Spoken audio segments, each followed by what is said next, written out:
Friends, Jordan Montgomery here, and we're glad that you've tuned into another episode of the Growth Over Goals podcast. Before we jump into today's conversation, we want to give a shout out to our sponsor, Thompson & Co. Salon and Parlor.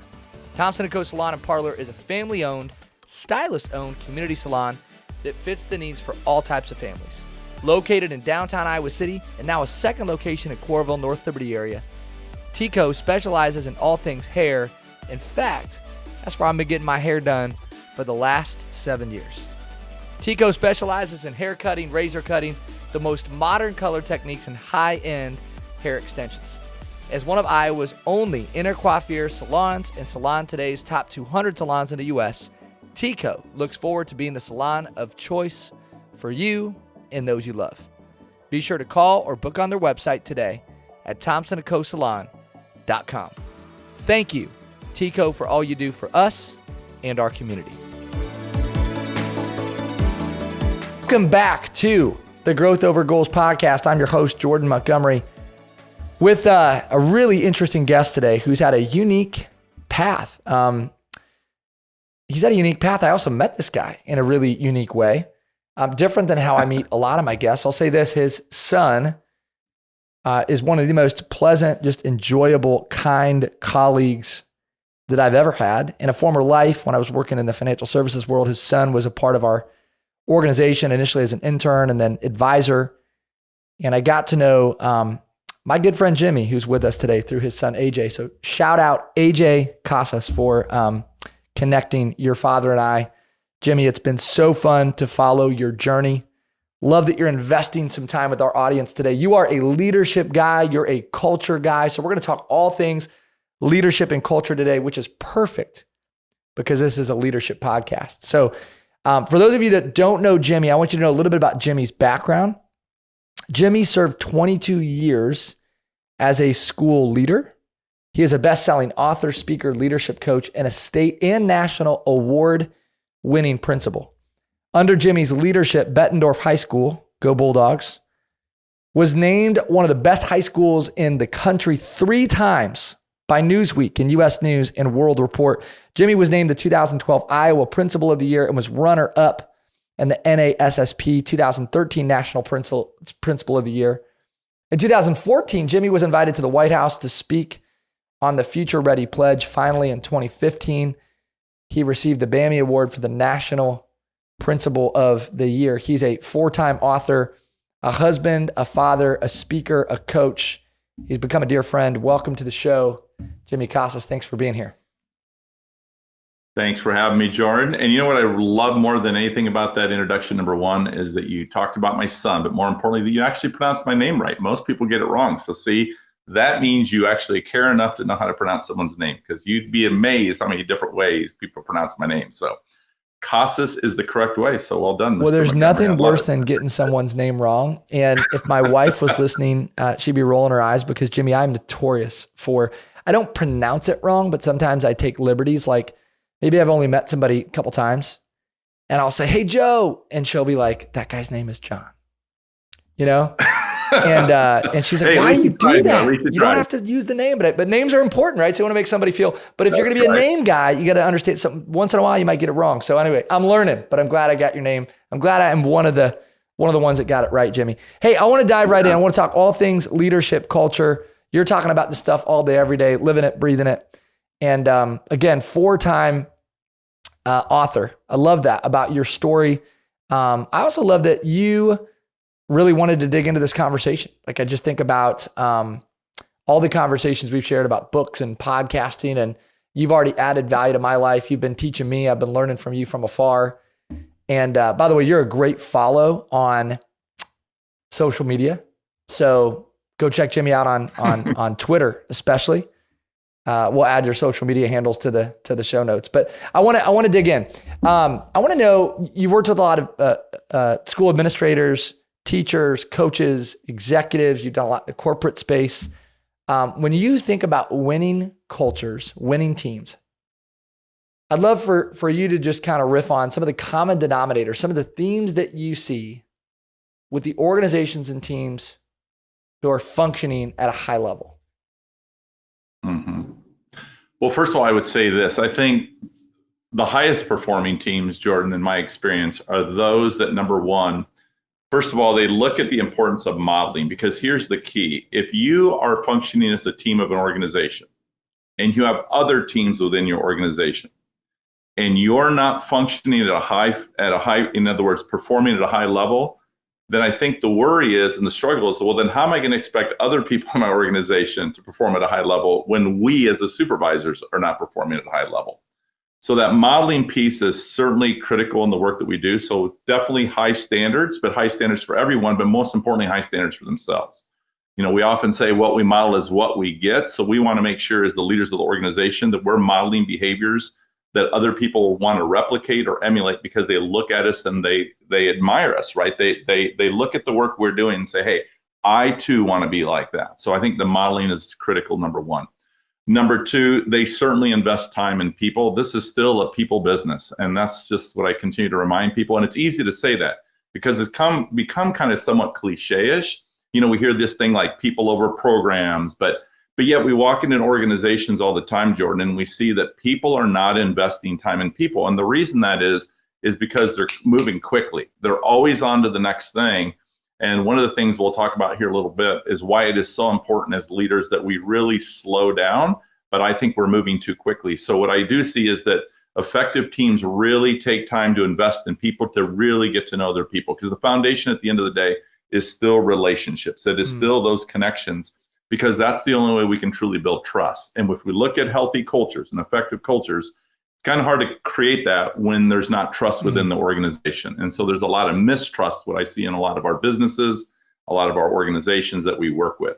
Number three, I would say we create meaningful experiences. That is all about, those experiences are really important. Again, it's about how we invest time, how we connect with people. Funny that you say in terms of calling someone by their name. It's so simple, but it's one of the most powerful ways to make people feel like they are seen, right? This whole sense of belonging.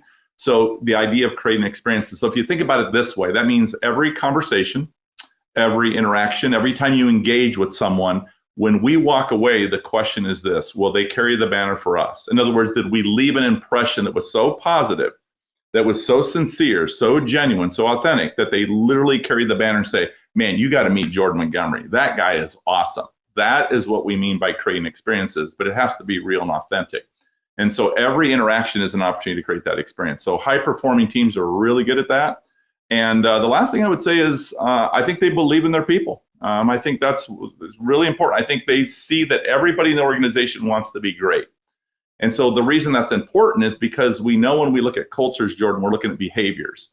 And so when people start behaving in ways that does not align with the organizational structure or the culture or the expectation, the values, whatever, rather than judge, they look at it from a point, kind of like if you think about Ted Lasso, right? That's why I love that whole dart scene, right? The whole thing about curiosity, because it's so true, is that if we just took time, if we were less judgmental, if we were more curious, then we would have invested time to understand that story. And then it would make sense to us.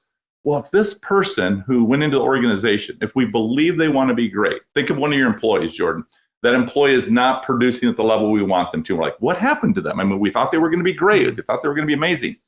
Well, what we find is high-performing teams have a way to invest time to be curious to understand where that's coming from, because they believe those individuals still want to be great. What they learn is there's been an experience in their life that has made them go astray, and basically they've lost their way a little bit. And so I think the greatest teams, quite frankly, can help people find their way back to greatness. In other words, they pick them up where they've landed, and they still believe in them that they can get them back to where they need to get to. So I would sign off on all four of those things. And, you know, my mentor, John Gordon, often says that leadership is a transfer of energy and belief, which is so much of what you just described. And I love what you said about modeling, this idea that more is caught than taught. You know, people hear what we say, but they catch what we model. And so I think it has to start there, right? Like, it's not just the primary way to lead people, but it's the only way to lead people. Albert Einstein said, you know, leading by example. So this is heavy note-taking time for our listeners. But we have somebody listening who's thinking, gosh, Jimmy, I'd love to be a part of a team like that. But unfortunately, I'm not right now. And whether you're in the education system or you're in real estate or finance, or, you're doing something in the corporate world. And whether you're an experienced leader tuning in or an emerging leader, maybe you feel like, I don't even know if I'm a leader. You're a part of a team. You're a part of an organization somewhere, and you have the ability to impact or influence that organization. And I would love for you, Jimmy, to speak to this person who's feeling like they're on an average team or maybe below average team. They think, well, what could I do to impact the culture that I'm a part of? Like, what role could I play? Like, let's get practical. Like, how could somebody listening as part of an average team or below average team, they want to change that culture, help the team get better? Obviously, this answer is going to be different based on what seat on the bus you're in, what role, position you have. But talk to us at a macro, just maybe in a macro way, about some things that are common to increasing and enhancing culture in teams. Yeah, we see this a lot, Jordan. In fact, I'll be honest, that's what I deal with all the time, right? People come in and say, Jimmy, I get it, but, right? There's the whole but with it, right? But my boss isn't that way. And one of the things we see right away is that people land on the perimeter very quickly when they're in an unhealthy situation. In other words, it's not what they signed up for. It's not turning out the way they thought it was going to turn out for them. So the danger there, one of the first things we look at is we try to start with, number one, good coaching means we ask a lot of really good questions, and that's really important. But there are frameworks to coach from, right? So one of the things we always do when we coach people is we always start with a wellness check. We have to figure out where people are at in their space right now. Because we learned this, if people are not in a good space, it's really hard to have a conversation that's actually going to move them in a positive direction. Their headspace just isn't in a good place right now. So we definitely want to start with a wellness check. Then we always want to validate that feeling wherever they're at. We want to validate it. Hey, I appreciate the fact that you can share that with me, right? It makes me feel good that you trust me, that you can be really honest and raw with me, knowing that I'm not going to judge you. I'm not going to go share that information, right? So there is a lot of that integrity, that confidentiality component is really important. But then there's this idea, right, when you begin to coach people, is we have to understand, first of all, again, where they're at, validate that. But then one of the things we find out is that they land on the perimeter. And so what do I mean by that? So when they land on the perimeter, it basically means they're not looking internally. We know that effective leaders have an ability of self-awareness. They can actually see that they too play a role in their situation. In other words, they don't live on the perimeter. And the danger with that, Jordan, as we see, is that people who live on the perimeter, what they don't see is that when you're constantly out here, your skills are not developing. So here's what I mean by that. If you look to the perimeter to blame your supervisor or blame a colleague, then what you're really saying without saying is, I don't know how to function with that type of personality or with that type of individual. And it's easier for me just to blame that individual because therefore it relieves me of any culpability in that, right? But the problem is your skill sets aren't growing. So the person who's self-aware recognizes, oh, I'm contributing to this as well. I may not know what it is. I may not know how to do it. But one of the things I have to be very well aware of is I have to recognize that some of this is also coming from me. Now I begin to get better as a leader in that category. So we do ask people to see if they can see themselves laying on the perimeter. And the thing that's really important about that, Jordan, is that it not only happens in their professional life, they actually take it home and it impacts their personal life. Think how many times we get frustrated with our spouse or our children. We go right to the perimeter. I asked you to do this, you didn't do it. And we quickly do that blame thing where it's like, hey, but wait a second. What role did I play in this? In other words, was I clear in my expectations? Did I communicate effectively? Did I misread it or misdiagnose it myself? Did I put someone in a position who wasn't ready to be in that position? So in other words, sometimes that really comes from us. So that is one thing we definitely see when people are struggling. So we stay off the perimeter. The second thing is we know this is that part of being in the perimeter is that we look at systems, and I'm a big systems guy, Jordan. So in an organizational structure, let's take schools, for example. We'll start there because that's where I spend a lot of my time. But if you have a central office and you have building level and you have a classroom level, those three components to me make up a system. So in my world, I see a lot of people who want to blame the level above them. So in your world or in the world sometimes in those businesses, it's the employees looking at the supervisor's looking at the CEO. So if you look at that, and then we look at the customer, right? So it's no different. When you look at that, each level blames the other level when something doesn't go their way. Well, what we teach is this. Hey, before you go to the perimeter, here's a question I have for you. I want you to self-examine and self-assess your own situation and ask yourself. So let's say the issue is communication. Let's make this up. If the issue is communication, because we're frustrated that the people above us are not communicating effectively, then the question is this: but do the people you supervise ever complain about the way you lack in your communication? Because if you're ineffective in your communication, then I'm not sure how we complain about the people above us about their communication. So the point of it is, hey, sometimes we have to self-examine our own house and clean up our own house or tidy up our own house. And we fail to do that sometimes. So my point is this: what is in your sphere of control, Jordan? So first of all, we listen to people and we validate where they're at. But then we always turn around. Even with all these challenges, Jordan, what is still in the sphere of your influence? What can you still influence? So we know one way you can do that is you can model. If you're frustrated with the people above you, ask yourself, but are you portraying those same behaviors that you're frustrated with? Because if you are, then you need to clean your house up before you can get frustrated with anybody else. So that sphere of influence, and we see this a lot. So definitely that is a component, is the focus on their own behavior. What we model is what we get. So we have to make sure that we're modeling those behaviors, because if not, the danger is you will go to the perimeter and begin to blame those around you. Therefore, you are not growing as an individual. And that's just what we see all the time. So powerful. I think that's one of the best things that's ever been shared on this podcast. I really believe that. Like this whole idea that self-awareness is where things Jordan, start. I know who you've had on your podcast. Hey, I'm serious, because this is what I believe, Jimmy. I believe that self-awareness is the most undervalued and overlooked topic in personal development. I really believe that. Absolutely. I mean, and we all, and then if you think you've got it figured out, you're probably the person who's struggling with it. That's the dichotomy, right? Like we have so many leaders. Oh yeah, I had a leader just the other day. There's a conflict issue at work. And he's saying, one of my strengths is I'm really self-aware. And I'm thinking, my goodness, you're one of the least self-aware people I've ever met. John Maxwell says, one of my favorite questions is the question, what am I missing? I just always want to assume with my team, with my people, with my family, I'm missing something. What am I missing? I think your whole thing about, not placing blame and looking inward, realizing that, hey, I've got work to do. There's things that I'm missing. I'm not seeing the full picture. I love that. There's a book, Think Again by Adam Grant. The subtitle is The Power of Knowing What You Don't Know. As you were speaking, I was thinking about Adam. I was thinking about Maxwell. So powerful. I mean it when I said it like this. I wish we need to do an episode, just an hour on self-awareness. And maybe it's just my own journey of awareness. Like I'm just realizing the older I get, it's like the paradox of education, right? The more you know, the more you realize you don't know. And it's just a topic that I've been thinking about. We always say this, Jordan.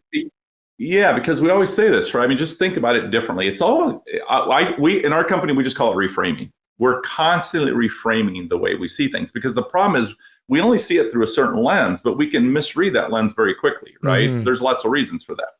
But reframing is powerful because you first have to see it. That's the problem. We're trying to go in and, make adjustments or make corrections or fix things. That's a danger, right? So let me give you a couple of examples to continue how that self-awareness works. So one way we look at it is this way, that kind of goes along with this, is simply to say this: look, did you get the results you wanted to get?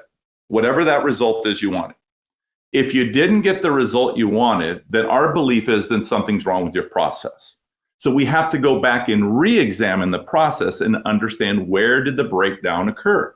Because there's a reason you didn't get the results you wanted. And you don't want to go to the perimeter and blame them. No, that's not fair. So we have to start from this point. Those are the leaders that people want to follow. They are attracted to those leaders. They want to work for those leaders. They will produce for those leaders. They bring value to those leaders. But this is what people don't understand in the business world or in the education world or whatever organization. But let's take an example. Delegation is a perfect example. We see this all the time. We delegate things to somebody, but we don't understand, well, then how do we delegate? Because there are effective processes to delegate and there are ineffective. You can't just say to somebody, Jordan, will you do this for me? I can't just say, Jordan, hey, I'm going to ask you to do something. Here's 3 things I need you to do. Do you have any questions? I don't think I'm good. And then you're just going to take off. But if I don't get the results I want, I'm going to blame you because, Jordan, I just told you what I wanted you to do, and yet you didn't do it. But see, this is the problem, because that is, in other words, the question would be, did you get the results you wanted? No, then something's wrong with your process. Let's go back and re-examine where the breakdown happened. And when we learned about effective leaders, they see themselves as a teacher. They're constantly teaching, right? Because The problem is a lot of leaders are fixers. I mean, I'll be honest, I'm a fixer by nature. I really am. I want to fix everybody's problems. The problem with that is it's exhausting. It is exhausting to be a fixer. So true. But most leaders are fixers, right? For different reasons, right? Some leaders are fixers because they are a little bit about the control. Some leaders are fixers because they don't trust. Some leaders are fixers, I'll just be honest, because they have an ego and they think they can do it better than everybody else. There's all these different types of reasons why people are fixers. But the danger with fixers is, think about this. If you don't get the result you want, right?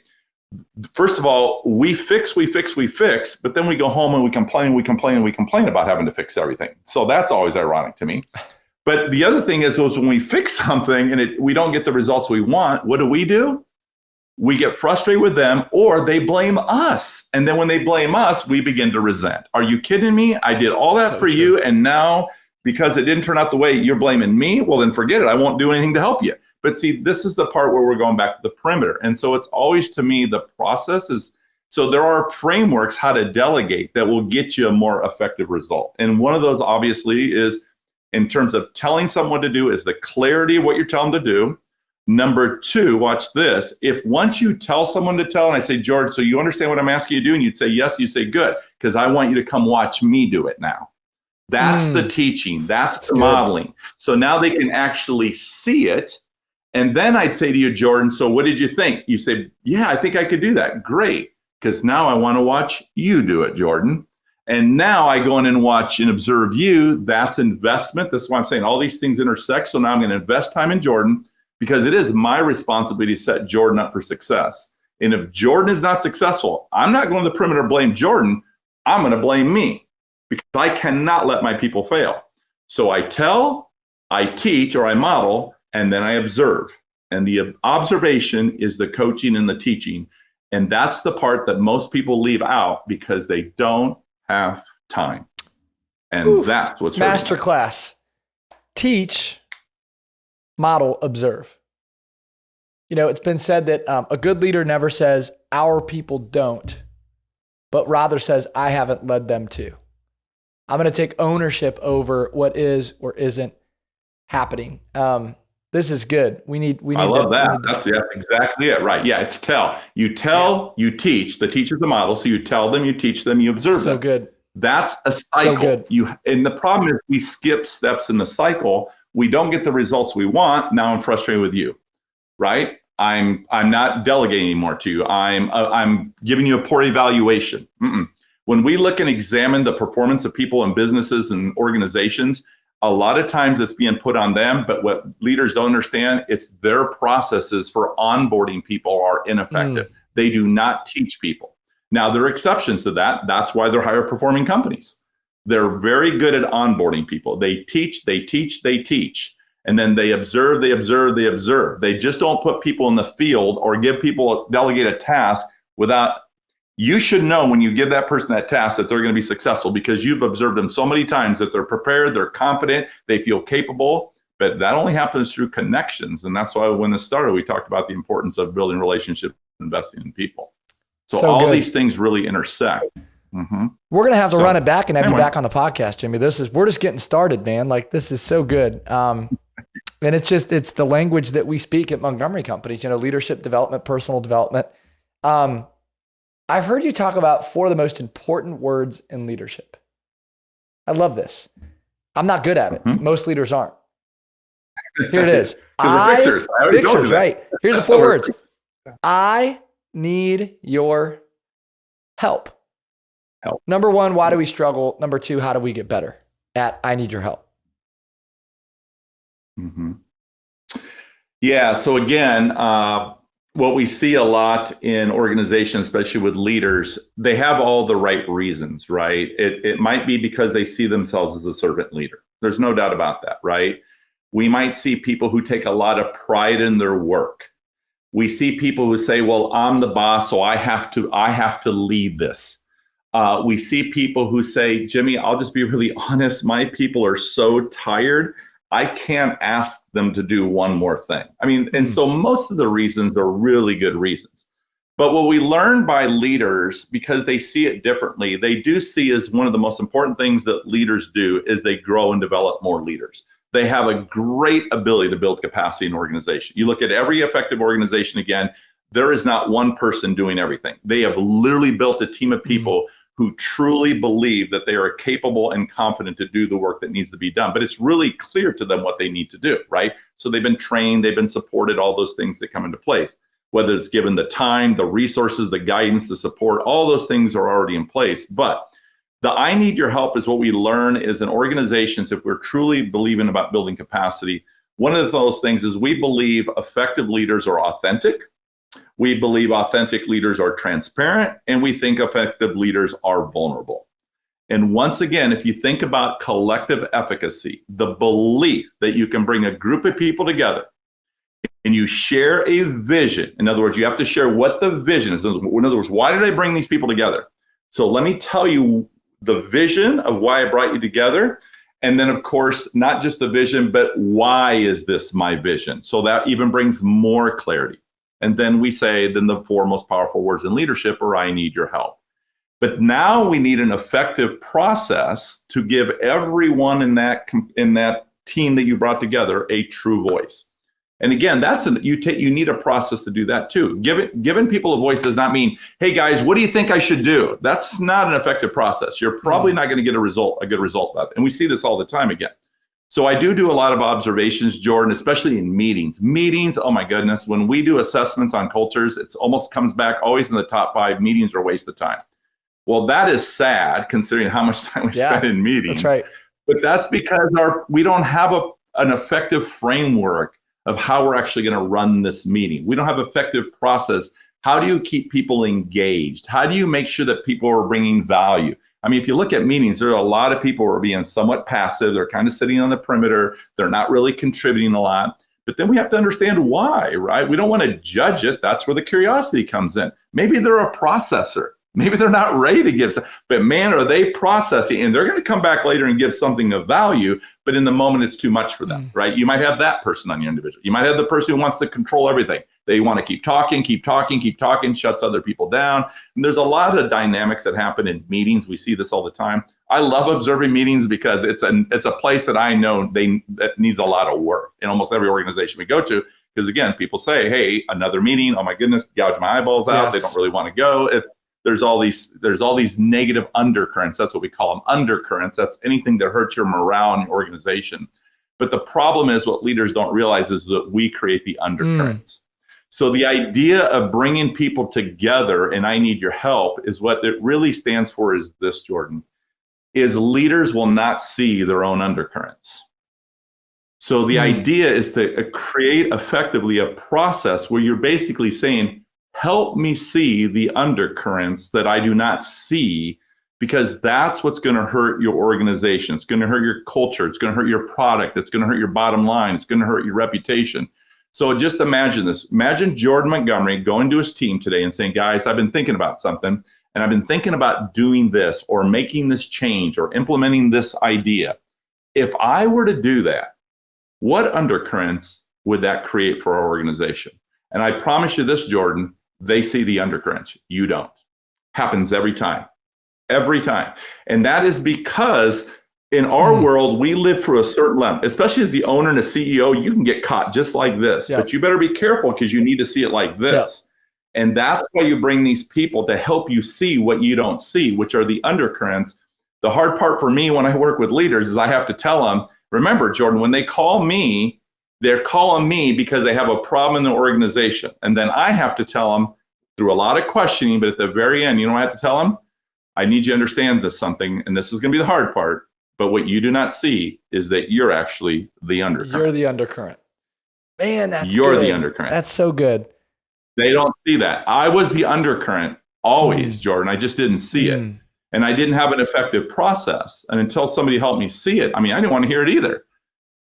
But you're the undercurrent in your marriage when things don't go the way you want them to go. You're the undercurrent as a father. If you said to your children, hey, guys, listen, daddy's thinking about doing this, but if daddy does this, what issues, I mean, you can create any word you want. What issues, what problems, what undercurrents is what we call them.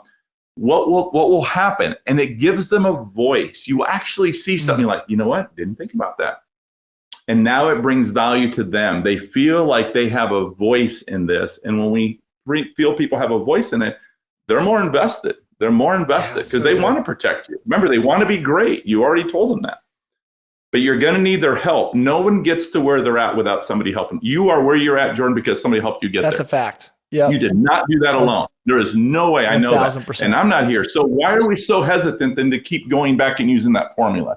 It is such a successful formula, but it's because, right? And that's what we have to figure out. What happens to people? And that's why I always say people lose their way on their way to the top. They always do.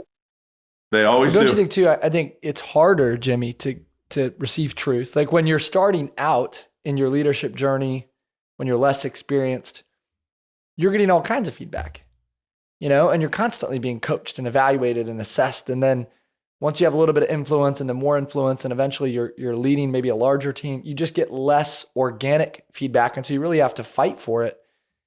I love what you said about undercurrents. A mentor once said to me, one of life's best questions is, what part of the problem is me? And he said, whether you're 5% of the problem or 95% of the problem, you're a part of the problem.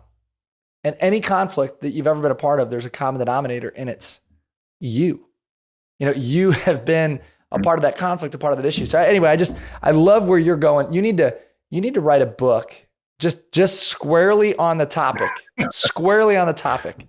of awareness.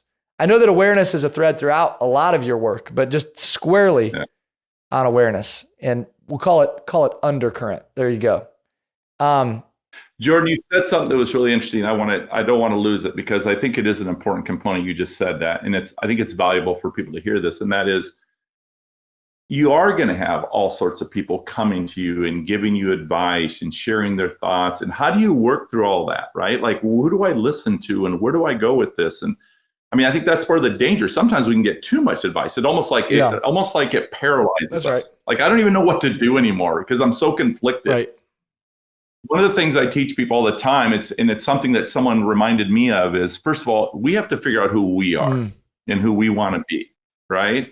So when you think of your own core values, what are the things that Jordan Montgomery values the most in his life? Number one, I know he values his faith. I know he does. I know he values his family. I know he does. I know he values the fact of, hey, I want to serve people, right? And these are just my takes from what very little I know of Jordan Montgomery. But my point is if these things are critical to you, then here's what you have to understand. It doesn't matter what we tell people what's valuable to us if our behavior doesn't mirror that. Mm-hmm. So my point is when people are giving you all these input and feedback, you have to say for yourself, how does this fit in with who I am or who I want to be? And if it fits in there, well, then that's advice you should be taking. And if it doesn't fit in there, you're going to have to pass on that because it's going to lead you down a road you don't want to go down eventually. And so the idea of drawing, this is why people who are effective know very well who they are. So they almost like they create a behavior framework for themselves. So I would ask Jordan, if I walked into your company, Jordan, what are the things your company values most? And then I would say, okay, let's take a look at what your company values most. But then I'd say this, but now let's look at everybody's behavior. And my question is, does the behavior of every employee in your organization mirror the words on that wall? And if it doesn't, then we have to find out why. What happened? Because at one point they did. But that's what this job will do to us, Jordan, whatever that job is. I mean, you're trying to balance speaking, running a podcast, running a business, being a family member, having God. You are trying to do all this stuff, and you will quickly lose your way if you're not careful. But if you have a behavior framework for yourself and you gave that to your wife and you said, honey, here's the husband I want to be to you. Children, here's the dad I want to be to you. Employees, here's the boss I want to. If everybody's clear on that, they will protect you. And that way you give people permission to help you be who you want to be. But if they're not clear who you want to be, then that is where you're going to struggle. And that's what Culturize did for me. I mean, I lost my way too. I'm being really honest about that. I'm being vulnerable. I became somebody I never wanted to become because that's what this job will do to us. It will mess with us and we'll lose our way. But Culturize is a framework. It's a behavior framework to remind me who I wanted to be after I lost my way. I lost my marriage. I lost my reputation. Why? Because this job messes with you. Mm. And if we don't have something to protect us, then I don't think it's a coincidence that once I learned that and someone taught me that and invested time in me, I don't think it's a coincidence that everything started changing for me again. My life became what I always wanted it to be, because this will happen to you. So my point of all this is when people are coming at you, you have to ground it in something. And my question is, what framework do you live from? And that's what we teach people, to help them develop a framework of who they always wanted to be, and now give people permission to help you be that individual, because you're not going to be able to do that on your own, ever. So good. Hey, in our final 2 minutes, we're going to do some leadership quick hits. I don't even know if you're ready for this. First question is going to be framed because I got a text from an school administrator, Kirk Ryan. Shout out Kirk Ryan, principal, West Liberty School District. You actually taught his wife, Katie Ryan, back in the day. Sure. Kirk's a dear friend, and he said, you got to read this book. It's this awesome book called Cultivate. Every student, every day, whatever it takes. Anyway, I'm like, dude, that's my guy, Jimmy. I know Jimmy. Come on, man. He said, you got to read this book. It's incredible. Quick hits. First question. What's your favorite book that you've written? And the favorite of that has to be Cultivate, obviously, because that was a game changer for me. Yeah. But I wrote it while I was still a principal, Jordan. And that's probably, and it was something that I didn't feel confident in writing. I wrote it with the encouragement of someone else who said, dude, just tell your story, write like you talk. Because I'm not like a writer, right? Like I just want to tell my story. And I told the story. And I think it resonated because that behavior framework of those 4 core principles is what continues to hopefully give people guidance to how they want to live their lives or how they want to run their schools or their organizations. And so that's always going to be my favorite. But Recalibrate the Culture, I think, is a much better book because it's much more practical, right? It's much more practical.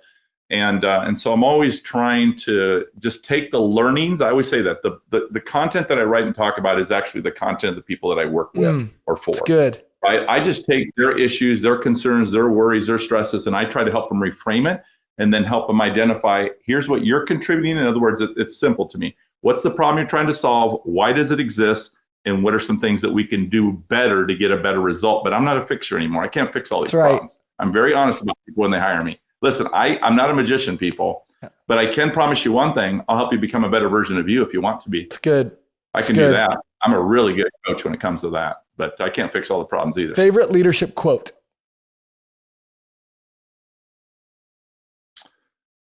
Oh my good. Well, I try to use one, it's kind of like my why. And my why is that I want to inspire people to be more and do more than they ever thought possible. It's good. That's what I want. Favorite leadership book that's not your own? We know it's Cultivate. Yep. Yeah, of course. So I'm going to go with, I'm probably going to go, it's really not necessarily a leadership book. Maybe people won't say it, but it was the foundation of what kind of inspired me. And that is The 4 Agreements by Miguel Ruiz. Great book. The 4 Agreements. It's a great book. It's very simple. But that is one of my all-time favorite books. And I'd say The 4 Agreements by Miguel Ruiz. Final question.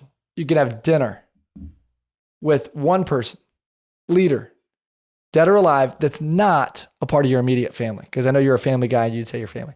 Not part of your immediate family. Yeah, I'm going to go back. I'm going to go with Barack Obama. Barack Obama.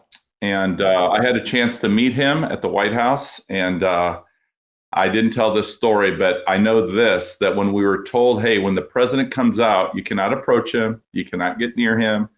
But when he walked by me and made eye contact with me, Jordan, I couldn't help myself. I reached out. And he reached out to me and I shook his hand. And when I did, I brought him in, I gave him a bro hug and tapped him on the back a couple times. And I said, Mr. President, thank you for being the change. And he said, no, son, thank you for being the change. And I have never forgotten that moment. That's a moment. I'd invite him to a leadership moment. That's what I would do. That's great. I almost got shot, but other than that, it was worth it. That's great. Hey, God bless you, brother. Thanks for being here. Thanks for investing time in our community. You've been an encouragement to me.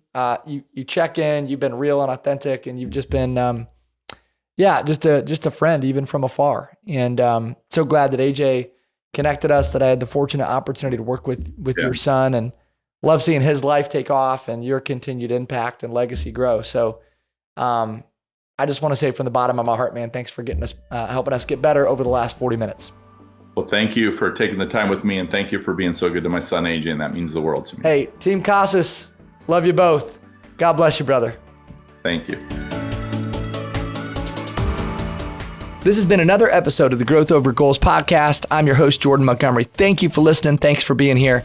If you found any value in this episode, I would love it if you would rate, review, subscribe to this podcast in an effort that we might move our mission of impact forward. I also want to say thank you to our producers, John Choate and James Roth of Storyline Multimedia, for all of the work that they do behind the scenes to make this podcast go. Be well, be great. Have a wonderful day.